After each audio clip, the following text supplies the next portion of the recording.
salaamaaleykum yéen ñi di suivre seen chaîne bi di ICV TV bon tey nag dañuy ñëw ak yéen ci beneen domaine boo xamante ni c'est un peu spécifique concernant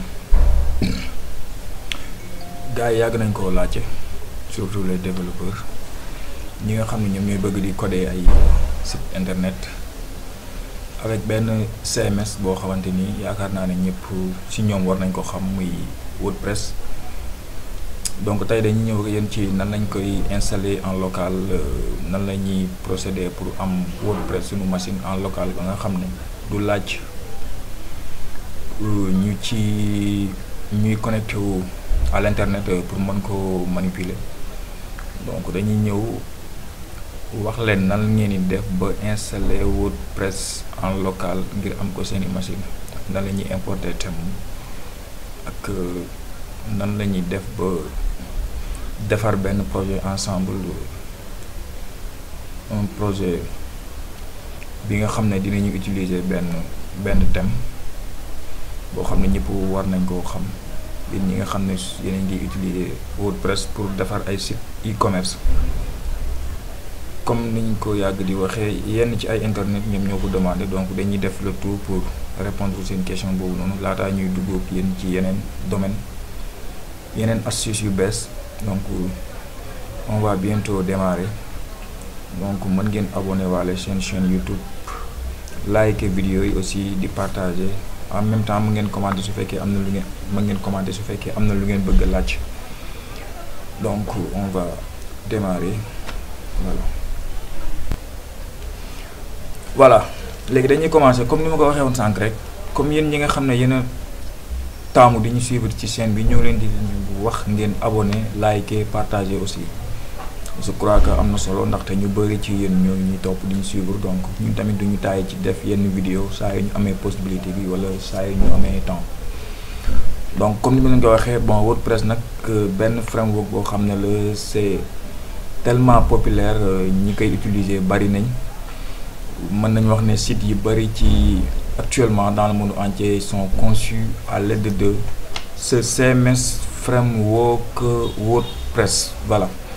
Donc pour ngeen am WordPress seen machine, bon il vous faut des serveurs locaux. Faut ngeen am benn serveur local, benn serveur à part, soit ngeen utiliser WAMP serveur wala simple pour yéen ñi yore Windows comme man je l'ai déjà installé mi ngi nii WAMP serveur. Il faut aussi ngeen télécharger WordPress ci seen site officiel, voilà comme fii. Donc mën ngeen dem cliquer ci WordPress, su ngeen cliquer automatiquement mën ngeen ñëw fii ci seen site www.wordpress.org.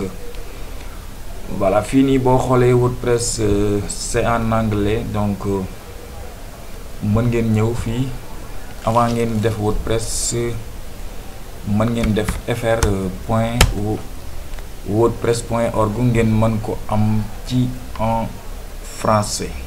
Voilà donc su ngeen ñëwee fii di ngeen mën a télécharger WordPress comme ni ngeen ko gisee. Man je l'ai déjà téléchargé, donc j'ai pas besoin de télécharger à nouveau WordPress.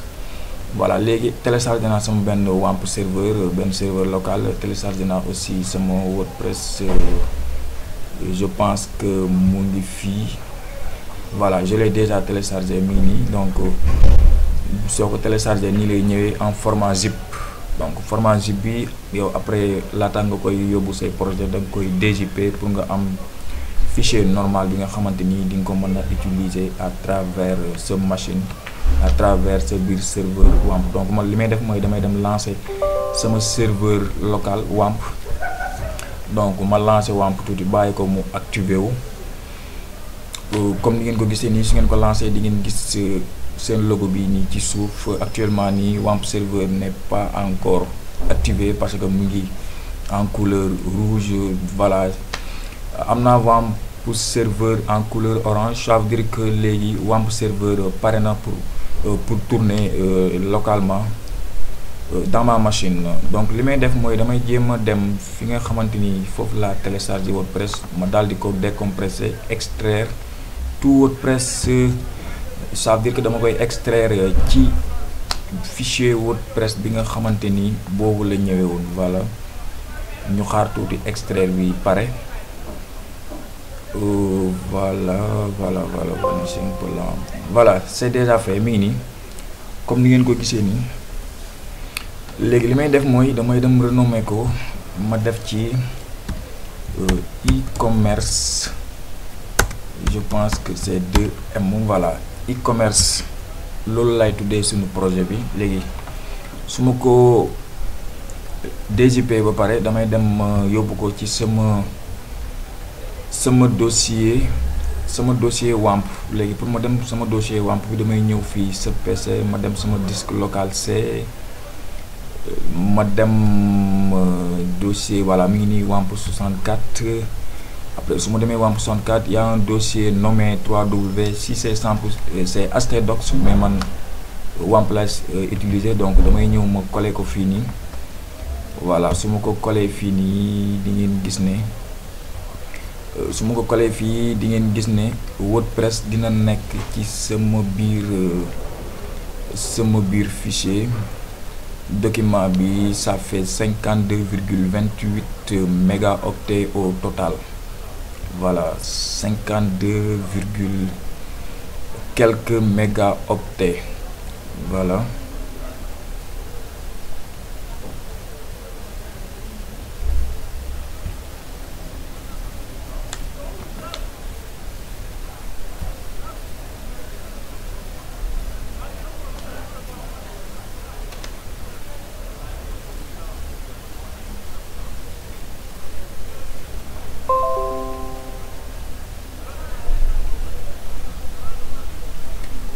Voilà, fin de copie. léegi suñu copie bi pare na. léegi li ñuy def mooy dañuy dem dugg ci biir dossier bi ñu ubbi ko. soo ubbee dossier WordPress bi en même temps, voilà mi ngi nii lii la ñuy am. soo ubbee dossier bi nga téléchargé woon en format zip, soo ko DJP yaakaar naa ne fichier yi nga ci war a am. léegi li ñuy def mooy dañuy ñëw def double clic ci index pour ubbi ko xool li muy joxe. donc mën nañ ubbi suñu dossier pour xool. léegi man li may def mooy à partir de 3w/e-commerce damay dindi tout ce qui est machin. léegi je vais taper sama adresse IP locale 127.0.0.1. voilà, donc 127.0.0.1 moom mooy seen adresse locale. soit ngeen utiliser bu leen neexee ngeen utiliser localhost au lieu de 127.0.0.1 mën ngeen utiliser localhost, mais 127.0.0.1 c'est moo gën a gaaw pour des raisons que je ne connais pas. donc li may def mooy damay ñëw dugg fii cliquer ci icône WAMP serveur, ma daal di ñëw phpMyAdmin, parce que day soxla aussi nga créer benn base de données, benn nom base de données pour mën a tourner WordPress, parce que moom il va comprendre que ne yow créer nga ko benn base de données. bon, au niveau des tables c'est pas grave, WordPress dina ko créer. WordPress dina créer table bi d'une manière automatique.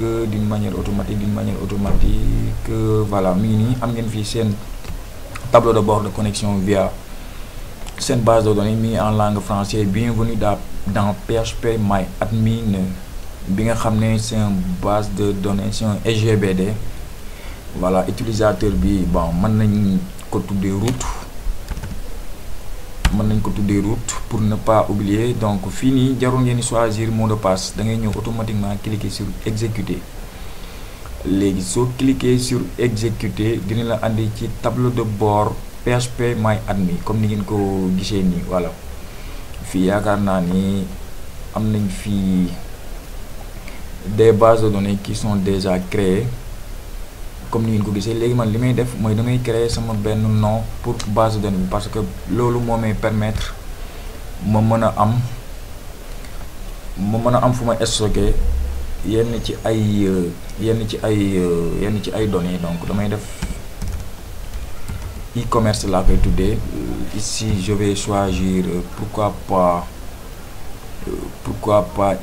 UTF-8. pourquoi pas UTF-8. voilà, utf8 voilà, utf8 underscore bin. Donc je préfère utf8 underscore bin et je clique sur créer.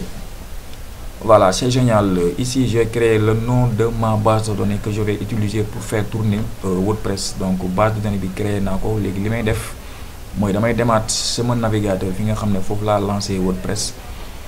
léegi su ma lancé sama navigateur fii nii am na fu muy bindal ci suuf c'est parti. donc soo cliquer fii nii c'est parti. voilà, fii nag dina am quelques réglages yoo war a def. mu ne vous devez choisir ci-dessous les détails de connexion à votre base de données. Si vous ne les connaissez pas, contactez votre hébergeur. donc ñu lu ñuy def mooy dañuy remplacer WordPress le nom par défaut, ñu remplacer ko par suñu nom base de données bi nga xam ne moom lañ defoon. Identifiant, je vais mettre root parce que loolu laa defoon. Mot de passe dama koy laisser vide. Mot de passe bi je vais la laisser vide. Voilà, et je clique sur envoyer. Donc quand vous cliquez sur envoyer, automatiquement vous serez redirigé vers cette page. Donc page bi la lay andil mu ne c'est parfait, vous avez passé la première partie de l'installation. WordPress peut désormais communiquer avec votre base de données. Préparez-vous, il est maintenant temps de l'installer. Je crois qu'il veut dire ça, il est temps de l'installer parce qu'il a mis 3 points d'exclamation. Donc je ne sais pas qu'est-ce qu'il veut dire par là. Donc moi je vais tout simplement cliquer sur lancer l'installation. bu dee anglais la dina la defal run install. Je crois que en français c'est lancer l'installation. Voilà, fini. Comme ni ngeen ko gisee WordPress andil nañu benn page de dialogue boo xamante ni bon am na ay informations yu ñu war a changer. gis nañu laaj ñu ne le titre du site. Nous on va mettre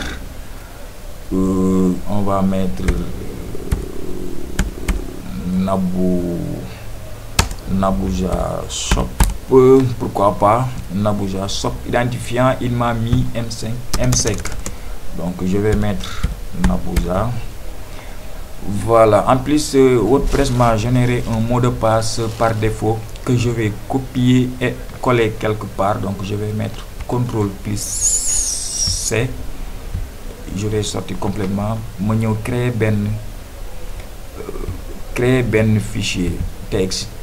voilà, li may def mooy damay coller fii sama mot de passe pour ma bañ koo fàtte. voilà, loolu mooy sama mot de passe. léegi je vais retourner. voilà, mot de passe bi la ñu jox. léegi j'ai changé li ma proposé woon. voilà, fini. Ce sont des réglages yoo xamante ni bon on va comprendre au fur et à mesure. Je clique en plus sur installer. Vous devez saisir une adresse email. Voilà, j'espère que c'est logique. Donc on va mettre notre adresse email. Donc je vais prendre celle-ci, secinformatique1@gmail.com. et je vais cliquer sur installer WordPress. donc ñu xaar ko mu installé wu WordPress. ñu xaar ko mu installé wu. voilà, fini. Ça veut dire que WordPress pare na installation bi. léegi comme identifiant on avait choisi Nabouja. donc on va cliquer sur, voilà, ici je vais changer en mettant Nabouja. Mot de passe bi, j'espère que on va faire CTRL plus V pour coller le mot de passe qu'on avait créé. Donc je vais cliquer sur souvenir de moi pour la prochaine fois. su ma ñëwee du may laaj me retaper mes identifiants pour connecter wu ci sama tableau de bord. donc fii damay cliquer sur se connecter. donc je vais enlever ça. voilà, magie de WordPress. comme ni nga gisee nii, donc ñëw nañ ci tableau de bord WordPress bi avec quelques trucs, quelques machin comme ni ngeen ko gisee nii. donc fii nii am nañ le tableau de bord de WordPress. am nañ aussi benn page boo xamante ni y a des détails qu'on va voir un par un. donc ne précipitez pas, on va essayer de comprendre ces machin. ces trucs, pour ne pas dire machin, voilà. Ici on a le site, le nom du site qu'on veut créer. Donc c'est un site e-commerce. On a article, média, page, commentaire, apparence, voilà. Donc WordPress est déjà installé. Les lignes def, on va cliquer sur apparence et on va cliquer aussi sur thème. Donc pour ajouter ben thème en ligne, donc mini sont des thèmes yo xamanteni ay thème WordPress le, comme thème bi nga xamné actuellement moom activé 2021, on a 2019, 2020. Voilà, vu que ñun on va bosser avec un thème WordPress qui nous permet d'avoir une boutique en ligne, donc je vais cliquer sur ajouter et on va chercher un thème qui s'appelle Astral, je pense. Voilà, un thème astral. Bon, c'est un thème vraiment, c'est tellement nickel, le thème astral. Voilà, mini. Today is a great day. Donc on va cliquer sur installer, pour ne pas dire prévisualiser notre thème. Pour ne pas dire prévisualiser notre thème. Ñu xaar ko ñu installer thème bi. Donc je pense que connexion bi mo xawa yéex. Parfois fi mom connexion bi day xawa yéex, do comprendre, on est en Afrique. Donc dañuy jéem xaar rek. Voilà.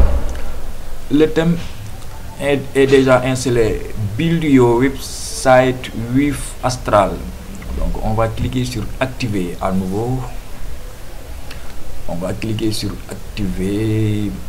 Voilà.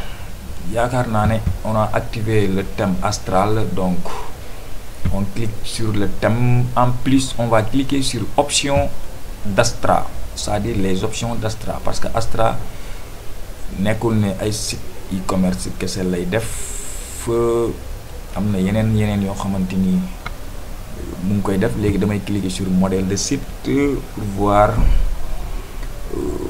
Ça nous redirige automatiquement vers site officiel Astral. D'accord.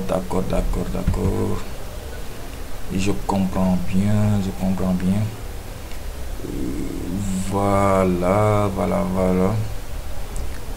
Voilà, donc je vais cliquer. Voilà, fini.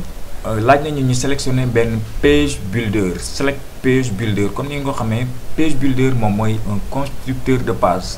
Comme ñi fi gis ni mom mo ñu ko suggérer. Am nañ Elementor, am nañ PV builder, am nañ Gutenberg, am nañ Breezy.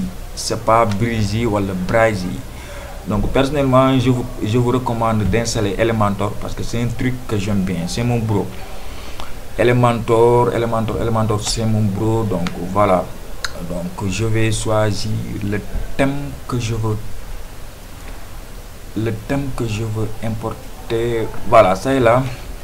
DNK Brandstore. Donc je vais choisir Brandstore. Donc je clique sur Brandstore. C'est tellement cool. Les gars, je vais cliquer sur import complete site. Voilà. Les gars, dañuy importer thème bi pour yóbbu ko ci suñu site bi ñu xamanteni mom lañ bëgg défar. Légui fi ni amna ay information yu gis your selected website is being imported. Delete previously import site, ça veut dire que site bi nga xamanteni installé on nañ ko avant, après da koy écraser. Import customer setting, import widget, install require plugin, import content. Donc je vais cliquer sur importer. Ensuite vous cliquez sur skip, ignorer en français. Skip, j'espère que c'est ignoré. Voilà, comme vous pouvez voir.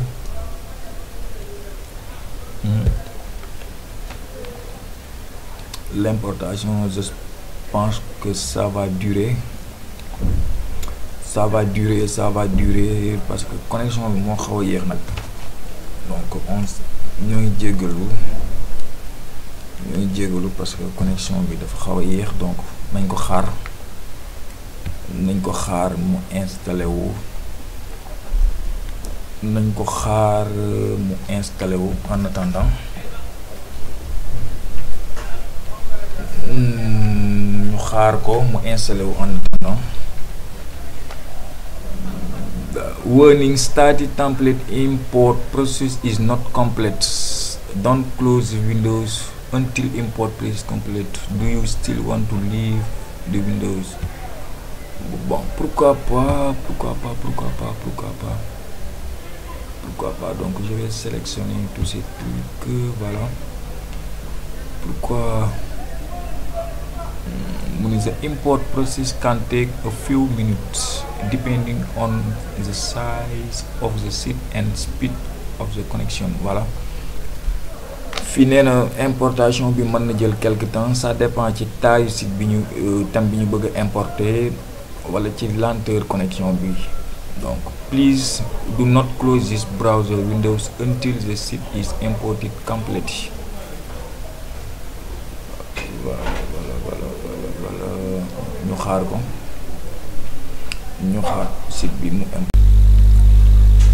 voilà, installation bi pare na, lancé na site bi, ñu xool lu muy joxe. Voilà, mi ngi nii Brainstorm comme ngeen ko gisee, c'est un thème boo xamante ni vraiment baax na, rafet na, en plus c'est flexible, pourquoi pas. ñu xool affichage bi, tableau de bord,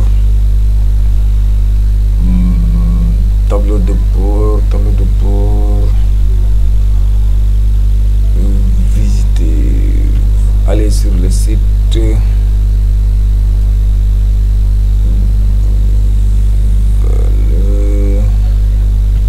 personnaliser. Voilà, léegi dañuy dem personnaliser pour xool lu muy joxe, vraiment c'est tellement flexible, am na interface bu extraordinaire. Léegi après dañuy ñëw gérer menu bi, gérer logo bi aussi, gérer tout ce qui est couleur, tout ce qui est fond. Voilà, comme ni ngeen ko gisee, donc mi ngi nii Brainstorm de Astral. ñu xool affichage am sur tablette, sur smartphone. Voilà, donc c'est l'importance, da ngay am site responsive, soxlawul ngay def yenn manœuvre yi pour kii. Donc muy nii comme ni ngeen ko gisee. Voilà, léegi ñun qu'est-ce qu'on va essayer de faire? Donc on va travailler ensemble durant tout au long du projet. Donc installé nañu WordPress en local, téléchargé nañu WordPress, configuré nañ ko, en plus def nañ li nga xamante ni moom la ñu waroon def. Léegi je vous donne rendez-vous à la prochaine pour ñu continuer def suñuy configuration ba nga xamante ni finalement dinañu am benn boutique en ligne boo xamante ni au moins dina acceptable. On va changer parce que on a vu que c'est en anglais, donc on va essayer de traduire tout ça en français, gérer les menus, préparer un logo, yaa am gën a xam, donc loolu dina ci am solo. Voilà, donc je vous donne rendez-vous à la prochaine pour la continuité de cette vidéo. Donc mën ngeen liker, partager, en plus abonner. Voilà, liker, partager, abonner, dina ci am solo. Donc je vous salue et je vous souhaite de passer une excellente journée. Ok, merci.